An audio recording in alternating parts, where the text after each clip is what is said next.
इस दफा टी20 लीग में चाहे आप किसी भी टीम को फेवर कर रहे हो, चाहे वो लुम्बिनी ऑल स्टार्स हो, जनकपुर हो, विराटनगर हो, पोखरा हो, काठमांडू नाइट्स हो, या फिर कोई भी टीम को आप सपोर्ट इस टूर्नामेंट में कर रहे हो, 6 की 6 जो भी आपकी फेवरेट हो, लेकिन एक ऐसे प्लेयर है जिनके लिए डेफिनेटली आपको अफसोस जरूर हो रहा होगा, और वो कोई और नहीं, जी हाँ, बात कर रहे हैं कुशल मल्ला की। एंड कल भी उन्होंने अपना 200% गेम में दिया, रन्स भी किए, 200 की स्ट्राइक रेट से रन्स भी किए, विकेट्स भी निकाले, लेकिन अनफॉर्चुनेटली कल भी एट द एंड बहुत ही क्लोज कॉन्टेस्ट में वो रिजल्ट नहीं ला पाए अपनी टीम के लिए जो वो कहीं जिन्हें उनसे सबसे ज्यादा खुशी होती है। उसके बाद आज की बात करें, आज भी उन्होंने अपना पूरा 100% इस गेम को दिया, चाहे वो बैट से हो चाहे बॉल से हो, लेकिन अनफॉर्चुनेटली आज भी वो जो रिजल्ट वो एट द एंड चाहते थे वो उनकी टीम को मिला नहीं। डेफिनेटली डिसअपॉइंटिंग है, जैसे मैंने पहले ही कहा, आप किसी भी टीम को फेवर कर रहे हो, लेकिन लोकल टैलेंट्स पे अगर आप देखेंगे और कुशल मल्ला की सबसे परफॉर्मेंस रही है 2 दिन लगातार, डेफिनेटली आपको भी अफसोस जरूर हुआ होगा इस तरह की परफॉर्मेंस करने के बाद भी वो रिजल्ट कहीं ना कहीं उनकी टीम को ना मिल पाना। खैर, अब यहाँ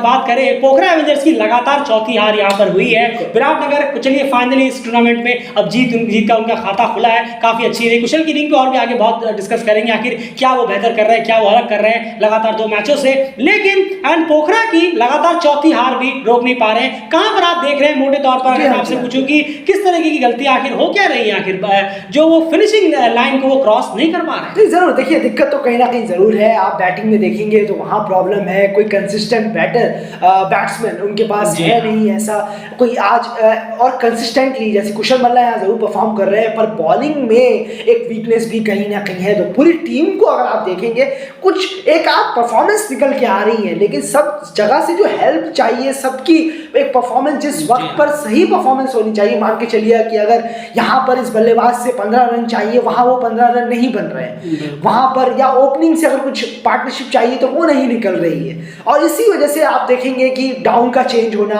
और नीचे से कोई बल्लेबाज को ऊपर भेजना, ऊपर ट्राई करना, बॉलिंग में काफी चेंजिंग का भी इसलिए हो रही है। जरूर आप ये पोखरा एवेंजर्स में आप बहुत ज्यादा देखेंगे, आपको शो होगा कि ये ऊपर आ रहे हैं, ये नीचे आ रहे हैं। कभी उपुल थरंगा को ही देख लीजिए आप, कितना ज्यादा स्ट्रगल कर रहे हैं, कभी ओपनिंग में खुद को ट्राई कर रहे हैं, फिर अब 1 डाउन लेके आ रहे हैं। तो ये चीजें दर्शाती है कि टीम काफी डिपार्टमेंट्स में वीक है, चाहे आप बॉलिंग में कह लें, बैटिंग में कह लें, या फिर ओवरऑल कप्तानी में भी अगर कह लें तो गलत नहीं। जी हाँ, और आज कप्तान भी कहीं ना कहीं अलग थे। टॉस में उपुल थरंगा कहीं ना कहीं टॉस में नजर आए थे पोखरा की तरफ से। आज की मैच की बात करें तो 19 ओवर का ये मैच कर दिया गया। डेफिनेटली टाइम को देखते हुए सुपर ओवर की वजह से पहला मैच थोड़ा लेट खत्म हुआ, इसीलिए इसको 19 ओवर्स किया गया। लेकिन एक जरूर रिक्वेस्ट यहाँ पर रहेगी, क्योंकि ये देखने वाली बात है कि एक ऑलरेडी 20 ओवर का क्रिकेट है, उसमें भी अगर एक आध ओवर कम हो जाए तो डेफिनेटली ये नहीं होना चाहिए। ये अच्छा नहीं लगता कि आप ऑलरेडी कुछ टाइम बचाने के लिए 19 ओवर का गेम कर दें, लाइट्स वगैरह अगर लग जाएं तो बेहतर जरूर होगा। खैर, आज के इस मैच की हम बात करते हैं। आज के मैच में यार वही कहानी है जो कहानी अभी आपने थोड़ी देर पहले बताई कि प्लेयर्स है जरूर, परफॉर्म नहीं निकल कर आ रहा, ना रन्स निकल रहे हैं। चाहे वो ओपनिंग में आसिफ हो, एक इनिंग निकली, फिर उनका बल्ला खामोश हो गया। सिद्धांत, वो पेस उनको थोड़ी सी मिल रही है, वो पकड़ रहे हैं, लेकिन वो बड़ी इनिंग में उसे तब्दील अभी तक नहीं कर पाए। 30 का जो मार्क है, 40, 50, 60 का जो मार्क है, वो अभी तक वहां पर पहुंच नहीं पा रहे, और आरिफ भी लगातार यहाँ पर बैट से फेलियर होते हुए नजर आ रहे हैं। आज की बैटिंग परफॉर्मेंस खासकर फर्स्ट हाफ में कैसे देख रहे हैं? जरूर देखिए, फर्स्ट हाफ की बात करें तो यहाँ पर 63 for 2 ये पहला हाफ का हाल था, और देखिए उसमें भी 23 डॉट बॉल्स भी थी। अगर आप पहले हाफ को देखेंगे तो चलिए डॉट बॉल्स फिर भी आपकी कम थी, लेकिन रन्स उस हिसाब से नहीं बने। आप देखेंगे तो 60 बॉलों में 63 रन ही बने हैं, और सिर्फ 2 विकेट गिरे। यहाँ पर इतना विकेट का नुकसान भी आपको नहीं हुआ, उसके बावजूद भी आप 75 के रन रेट से बस बिल्कुल बहुत ही खराब है। अगर यहाँ 3-4 विकेट गिर जाते तो समझ में आता है। यानी कि आप सोचिए कि ऊपर के ही बल्लेबाज जब रन करके नहीं जा रहे तो किस तरीके से प्रेशर आ जाता है पोखरा एवेंजर्स पर। यह हमें दिखा है इस इनिंग में भी। पहली इनिंग में 63 रन ही बनाए, 2 विकेट गिरे और 23 डॉट बॉल्स भी शामिल रहे। बिल्कुल क्लियर है यहाँ पर। अब आप देखिए, यहाँ पर आसिफ की बात करें, 12 बॉलों में 10 रन, अंडर 100 की स्ट्राइक रेट है, और आप ओपनिंग कर रहे हैं। उसके बाद उपुल थरंगा की बात करें, 28 बॉलों में 19 रन, बहुत ही स्लो इनिंग हो जाती है। पिछली बार भी एक स्लो इनिंग उनकी तरफ से आई थी, जो कुशल मल्ला के आने के बाद उन्होंने कहीं ना कहीं तेज करने की कोशिश की, लेकिन वो भी नाकाफी थी। लेकिन यहाँ पर भी बात करें, 28 बॉल में सिर्फ 19 रन। यहाँ पर बॉलें बहुत ज्यादा लेनी जा रही है शुरू के 10 ओवर में पोखरा एवेंजर्स से, और वो लगातार हो रहा है। चलिए, एक मैच में होता नजर में आता है, लगातार वो हो रहा है और ये पोखरा में सुधार करने में नाकामयाब रह रहा है कि इतनी ज्यादा जो डॉट बॉल्स हो रही है जिसकी वजह से रन्स कम हो रहे हैं और फिर सेकंड हाफ में वो चीज middle order, lower middle order और बात करेंगे टेल एंडर्स की तरफ से एक फाइट बैक जो एक फिनिश होना चाहिए तेज तर्रार, वो हो नहीं रहा। बीच में कुशल मल्ला आकर अयान लगातार 2 मैचों से इस स्कोर को मेरे ख्याल से 100 ऑल करने की कोशिश कर रहे हैं, वरना मेरे ख्याल से पोखरा में जिसकी हालत है वो और ज्यादा खराब हो जाएगी। सेकंड फेज को कैसे देख रहे हैं, फिर कुशल की बात करते हैं। नहीं जरूर देखिए 76 रन बने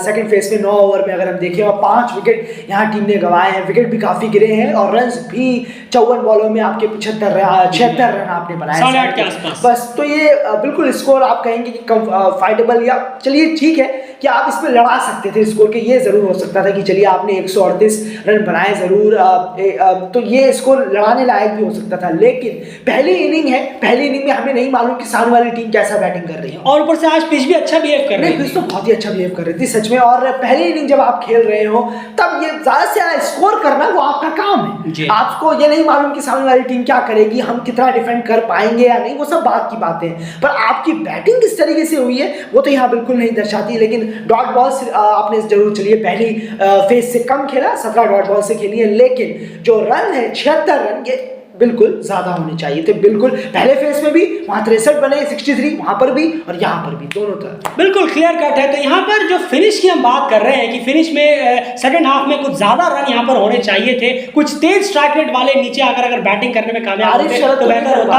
और यही मैं बिल्कुल उसी पे आ रहा था कि आरिफ और शरद पे ये जिम्मेदारी कहीं ना कहीं बनती थी कि वो इसको करे, लेकिन वो लगातार 4 मैचों से पूरी तरह से अब तक फेल होते हुए नजर आए हैं पोखरा के लिए कि अच्छे से फिनिश कर पाए, वो हो नहीं रहे। कुशल मल्ला हमेशा एक बेस तैयार करके दे रहे हैं कि आप आखिरी के 3-4 ओवर में मैं जो बेस तैयार करके दे रहा हूं उस पर आप अच्छे से स्कोर कर इसे अच्छे नोट पर खत्म करिए। लेकिन कुशल मल्ला की मेहनत पर लगातार दूसरा मैच है कि वहां पर पानी फेरा गया है, और इससे पहले तो बोलता रहेगा कि मेहनत में भी कहीं ना कहीं पानी फेरा गया था। ये बैटिंग का हाल है। अब 15 बाउंड्री जरूर लगाई है यहाँ पर। एंड कुशल की इनिंग की अगर मैं बात करूं यहाँ पर सीधे तौर पर बहुत तेज खेल रहे हैं, कल भी 200 के स्ट्राइक रेट से खेला, आज 200 के स्ट्राइक रेट खेल रहे हैं, बहुत एग्रेसिव और बहुत ही अच्छा अप्रोच उनका नजर आ रहा है। और सबसे अच्छी बात है जैसे हम कहते हैं कि रैश शॉट से अगर आप बचे तो बेहतर होगा। मेरे ख्याल से वो जो शॉट्स लगा रहे हैं उसमें रैश शॉट्स की कमी कम देकर ज्यादा खुशी होती है, बजाय आपने 18 पे 40 मारे वो खुशी की बात अलग है, लेकिन उसमें रैश शॉट कितने हैं उसका जो मार्जिन हम देखते हैं बहुत कम है, तो खुशी होती है। नहीं जरूर, और अगर आप ऐसा परफॉर्म करेंगे कंसिस्टेंटली ऐसा खेलेंगे तो बहुत बेहतर होगा आपके लिए। इससे पता चल रहा है कि शायद आप लर्न करने की कोशिश कर रहे हैं, ये अच्छी बात है कि अगर आप सीखने की कोशिश कर रहे हैं, कोई भी एक गेम पकड़िए उसके अकॉर्डिंग ढलने की कोशिश करिए। अगर आपको T20 के अकॉर्डिंग ढलना है T20 के अकॉर्डिंग ढलिए, वनडे के लिए बनना है तो वनडे के लिए करिए, लेकिन कम से कम एक में अपने आप को सेटअप जरूर करिए। अब ये करियर के लिए भी बहुत अच्छा होता है, आपका बहुत यंग एज है आपकी, और इस तरीके से आप खेलेंगे तो वाकई में बहुत शानदार आपका करियर होगा। ऐसे ही आप काम आइए इस टीम के लिए भी और अपनी नेशनल टीम के लिए। बिल्कुल। उसके बाद बॉलिंग एरिया की बात करें तो कहीं ना कहीं हसन तलत ने 2 विकेट यहाँ पर निकाले हैं, और आज राज रॉकी नंदन को यहाँ पर खिलाया गया, तो उन्होंने भी 2 विकेट कहीं ना कहीं निकाले। नंदन यादव की आयन बॉलिंग की अगर मैं बात करूं तो क्या लगता है आपको, किस तरह का स्पेल उनका आज रहा है, कितने इंप्रेस हुए? जरूर इकोनॉमिकल तो रहा ही है। रीजन का भी 3 ओवर में 13 रन दिए उन्होंने, नंदन ने भी 3 ओवर में 18 रन, 1 विकेट भी निकाला है। बॉलिंग अच्छी हो रही है, बस इसको और बेटर, जितना बेटर आप अपनी तरफ से कर सकते हैं करने की कोशिश करिए। और जो आपने देखा है कि दोनों ही फेसों में रन आपने कम रोके हैं, बॉलर्स ने सबने मेहनत कर और विकेट भी निकाले हैं, तो बहुत अच्छी बात है। पहले फेज में विकेट कम गिरे पर रन्स भी रोकने में कामयाब रहे। बिल्कुल। उसके बाद चलते हैं चेस की तरफ। विराटनगर सुपर किंग्स को 139 बनाए थे, पोखरा एवेंजर्स ने 140 चेस करने थे, और 20 ओवर में नहीं 19 ओवर में, पीएसएल ने पहले ही कहा कि 19 ओवर का ये गेम हो गया था। एंड इन्होंने अगर बात करें विराटनगर सुपर किंग्स ने फर्स्ट हाफ में पोखरा एवेंजर्स से भी कम रन बनाए थे, तो इस कंपैरिजन को आप कैसे देख रहे हैं? नहीं जरूर देखिए, ये तो उल्टा है। जी हाँ, एक्चुअली में ये खराब शुरुआत हुई है। जी हाँ, और शुरुआत अच्छी हुई। अगर आप देखेंगे पार्टनरशिप 47 रन की हुई, लेकिन उसके बाद दोनों विकेट गिरे और 54 रन पावर प्ले में बने। इतनी अच्छी शुरुआत मिली लेकिन उसका फायदा नहीं उठा पाए। फिर भी 10 ओवर में 54 रन और 2 विकेट का नुकसान हुआ यहाँ पर। और फिर आपने सही कहा, पीछे जरूर है, बहुत पीछे आप चेस कर रहे हैं, तो ये शुरुआत तो बिल्कुल सही नहीं, बिल्कुल सही नहीं। और अप्रोच की भी अगर मैं बात करूं यहाँ पर दोनों ओपनर्स की, अगर मैं यहाँ पर बात करूं कप्तान की, मैकॅर्थी की, जी हाँ, जिन्होंने 33 बॉलों में 21 रन कहीं ना कहीं लगाए हैं, बहुत स्लो इनिंग रही है। एज अ ओपनर आप 140 चेस कर रहे हैं, कोई ऐसी भी इतनी डेंजरस बॉलिंग सामने से नहीं आ रही है कि जिसे आप कवर अप ना करके, और ऊपर से अगर बात करें एज अ ओपनर, ओपनर है, ओपनर का एक अलग ही रूप होता है और वो नजारा हम देखने को, और जब आपको टारगेट पता हो खास करके तो इस तरह की इनिंग बिल्कुल एक्सेप्टेबल नहीं है। और अर्जुन, ये आपकी बैटिंग में क्लियर झलकता है कि आपको स्ट्राइक रेट बढ़ाने की बहुत ज्यादा जरूरत है। लगातार आयन अर्जुन की ये खामी जो है वो हम क्लियर देख रहे हैं, वो बहुत ज्यादा स्लो खेलते हैं एज अ ओपनर, जो कहीं ना कहीं बिल्कुल भी सूटेबल नहीं है। आज भी 22 बॉल में 25 रन बनाया उन्होंने, कुछ ही 100 से कुछ ही ओवर का 110 के आसपास का स्ट्राइक रेट रहा है, लेकिन लगातार हम देखते हैं कि वो एक तेज तरार जो ओपनिंग उनकी तरफ से होनी चाहिए वो हमें कंसिस्टेंटली देखने को नहीं मिल रही है। जरूर, और ये बहुत ज्यादा इसमें वर्क करने की जरूरत है। विकेट कीपर वो शानदार है, लेकिन बैटिंग एक कहीं ना कहीं दाग लगा रहा है उनके एज अ कंप्लीट प्लेयर। बिल्कुल बिल्कुल सही कहा आपने, और इस पर काम करने की बहुत ज़्यादा ज़रूरत है। और अच्छा स्टार्ट मिल रहा है, थोड़ा बहुत आपको रन्स का अच्छा कर रहे हैं, लेकिन कितने ये T20 क्रिकेट है, आप ओपनर है, चेस कर रहे हैं टारगेट, तो ये सब चीज़ें माइंड में होनी चाहिए एक बल्लेबाज के। चलिए हाँ, एक चीज़ और है, आपने 22 बॉल ली, कोई प्रॉब्लम नहीं है, आपने 22 बॉल ली है, लेकिन आप 18-19 ओवर तक क्या गए?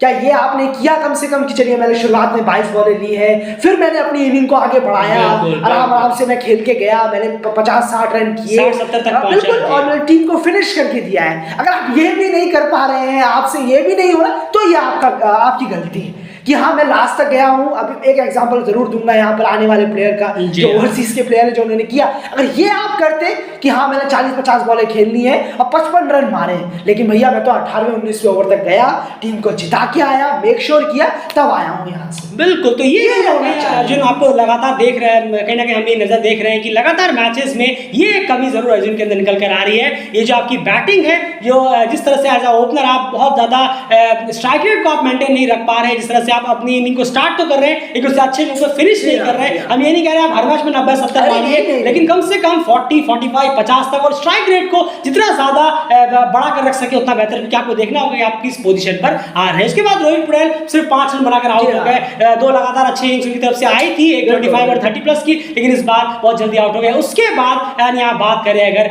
हसन तलत की, ये इनिंग कहीं ना कहीं मैच विनर साबित हुई है विराटनगर सुपर किंग्स के लिए। कैसी इनिंग रही है और कितना प्रेशर था उस वक्त हसन तलत? बहुत ज्यादा, क्योंकि आज सिकंदर रजा भी नहीं है, आप देखेंगे तो ये प्रेशर और बढ़ जाता है, क्योंकि बॉलिंग का भी उन पर प्रेशर था कि उन्हें अच्छा करना है, रन्स नहीं देने, वहां उन्होंने अच्छा किया, लेकिन यहाँ पर तो उन्होंने बहुत ही अच्छा किया। टीम को 30 बॉलों में 50 रन उन्होंने मारे हैं सही वक्त पर। बस यही चीजें होनी चाहिए जो नेपाल के प्लेयरों को परफॉर्म करना होगा, कि सही वक्त पर अपना परफॉर्मेंस का बार उठाना होगा। ये हमने आज देखा है, आप देखेंगे अगर लुम्बिनी हॉटस्टार का मैच जो आज सुबह हुआ, इस तरीके से वहां यही हुआ एग्जैक्टली, वहां किसी भी प्लेयर ने कोई स्टेप अप नहीं किया, 56 पे 6 विकेट हो गया अचानक देखते देखते। तो यहाँ पर ये चीज हमें देखने को मिली। देखिए ओवरसीज प्लेयर ने किस तरीके से, किस शानदार तरीके से इस चीज को उन्होंने संभाला, और नॉट आउट पूरा का पूरा मैच लेके चले गए वो अपने बलबूते पे, दम पे।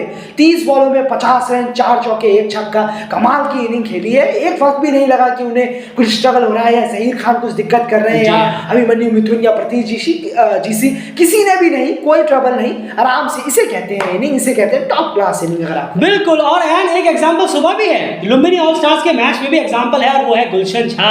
उन्होंने जिस तरह से गेम को कंप्लीट किया, वो लास्ट तक लेके गए, मेक श्योर किया कि कम से कम अगर मैं विनिंग लाइन क्रॉस ना करा सकूं तो सुपर ओवर तक तो मैं लेके ही जाऊंगा। उसके बाद फिर मिलन था ने वहां पर उसके जीत दिलाई। लेकिन गुलशन झा ने इस तरह की इनिंग खेली है, उस तरह की इनिंग अगर आप खेलने में कामयाब रहते हैं तो बेहतर होता है। हमने एक संदीप जोरा की इनिंग देखी थी जब उन्होंने पूरे मैच को फिनिश किया, कंप्लीट कर अपने टीम को अक्रॉस द लाइन लेके गए, और कुछ वैसे ही इनिंग हमने आज गुलशन की तरफ से भी देखने को मिली सुबह के मैचेस में। तो ये लोकल प्लेयर्स की तरफ जितना आएगा उतना ज्यादा बेहतर रहेगा। लेकिन चलिए अगर हम इस मैच की बात करें तो हसन तलत बहुत ही शानदार इनिंग आपकी रही है, और कहीं ना कहीं बहुत बड़ा योगदान रहा है आपका कि विराटनगर सुपर किंग्स का खाता जो है नेपाल टी20 लीग में आपकी इस बेहतरीन इनिंग की बदौलत खुला जरूर है। एंड बॉलिंग की तरफ चले अगर अब, तो वहां पर क्या हाल है, और अगर हम बात करें इस मैच की भी तो 18वें ओवर तक ही कहीं ना कहीं इस मैच को चेस कर लिया गया आसानी से। और यहाँ पर अगर बात करें बॉलिंग डिपार्टमेंट की तो यार क्या लगता है आपको 140 इतना भी आसान नहीं होना चाहिए था सामने वाले के लिए, लेकिन बॉलिंग ने आसान कर दिया? बॉलिंग से कुछ कंट्रीब्यूशन नहीं हुआ पोखरा की? जी हाँ ज़रूर, और पृथ्वी चीसी ने आज अर्ली स्ट्राइक भी नहीं दिए तो दिक्कत यहाँ ज़रूर आई। अब खाली विकेटलेस गए हैं वो भी, और यहाँ अभिमन्यु मिथुन बहुत एक्सपेंसिव जा रहे हैं लगातार, वो बहुत ज़्यादा एक्सपेंसिव साबित हो रहे हैं। उनकी लाइन लेंथ इतनी प्रॉपर नहीं है कि वो सामने वाले बैट्समैन को रोक पाए। वहीं पर आज कुशल मल्ला ने फिर से आज बहुत अच्छा परफॉर्म किया है, 21 रन देकर 2 विकेट निकाले। शरद वेस्टरकर ने भी आज 2 ओवर डाले हैं, जी हाँ, और 2 विकेट निकाले। तो बॉलिंग में कहना होगा कि इतना तो खैर टॉप परफॉर्म नहीं हुआ है किसी से भी, बाकी सब मेनली एंड शायद प्रतीश और अभिमन्यु के स्टेप यहाँ ज्यादा करना चाहिए था। स्पिनर और ज़हीर खान भी उन्होंने विकेट नहीं लिए हैं। आपको विकेट लेना होगा कि आप डिफेंड कर रहे हैं और टारगेट भी इतना बड़ा नहीं है। जी हाँ, 140 का टारगेट है, उस पर भी एक बैट्समैन जो है वो सेट हो चुका है। तो आपको यहाँ जितने भी बॉलर हैं उनका निशाना होना चाहिए कि हम जल्दी से जल्दी विकेट गिराएं। विवेक ने भी 14 रन बनाए एट द लास्ट मोमेंट, लेकिन उन्होंने भी अच्छा एक छक्का मारा। जी हाँ, तो ये चीज जरूर है, आप विकेट्स नहीं निकाल पाए जो आपको जरूरत थी, निकालने दिया नहीं। हुसैन तलत ने 1 एंड ओनली उनकी पारी। बिल्कुल, एक बात जरूर यहाँ पर एट द एंड खत्म कर, उसके बाद मैं इस एनालिसिस को खत्म करना चाहूंगा कि लोकल प्लेयर्स से कि डेफिनेटली इस तरह के मौकों का आप इस्तेमाल करिए। आप देखिए जब मैच जीत के जब हसन तलत और विवेक यादव जा रहे थे तो हसन तलत ने विवेक यादव के सर पे हाथ रखा और उनकी पीठ पे हाथ रखा। तो ये चीजें होती हैं, ये आप सीखते हैं कि चलिए हमसे बड़े हैं, सीनियर हैं, फुल मेंबर की तरफ से आए हैं, तो उनके बीच में हम रहकर किस तरह से उन्होंने ये इनिंग खेली, बिल्डअप किया, मैच जिताया, और वहां पर विवेक ने भी बहुत अच्छी इनिंग खेली, उनको अप्रिसिएशन मिला। तो ये सब चीजें आप अपने अंदर लीजिए, सीखिए कि किस तरह से इन सिचुएशंस पे बैटिंग की जाती है, और फिर उसको आप अपने लेवल पर अप्लाई जरूर करें। तो ये मौका है, 10 मैचेस हो चुके हैं, अब कुछ परफॉर्मेंसेस देखने को जरूर मिल रही है लोकल प्लेयर्स की तरफ से, लेकिन सिर्फ खुद से काम नहीं चलेगा। क्यों ऐसा नहीं कि अरे 12वें मैच में हमने देखा था एक, फिर 16वें मैच में लोकल प्लेयर्स हमने देखा, ऐसा नहीं। रेगुलर मैचेस में लोकल प्लेयर्स अब स्टेप अप करके आगे आए तो बेहतर होगा। आपके सामने ही ओवरसीज प्लेयर्स आपके सामने बड़े अच्छे एग्जांपल सेट कर रहे हैं, उनसे आप सीखिए और अगले मैच में उनसे बेहतर करने की कोशिश जरूर करिए। फिलहाल इस एनालिसिस में इतना ही। प्लीज वीडियो को लाइक जरूर करिए, चैनल सब्सक्राइब करिए और बने रहिए डेली क्रिकेट चैनल के साथ। आपकी क्या राय है कमेंट बॉक्स में जरूर रखिएगा। पिछला एनालिसिस भी सुनना मत भूलिएगा। लगातार T20 लीग से रिलेटेड कवरेज हमारे चैनल डेली क्रिकेट पे जारी है।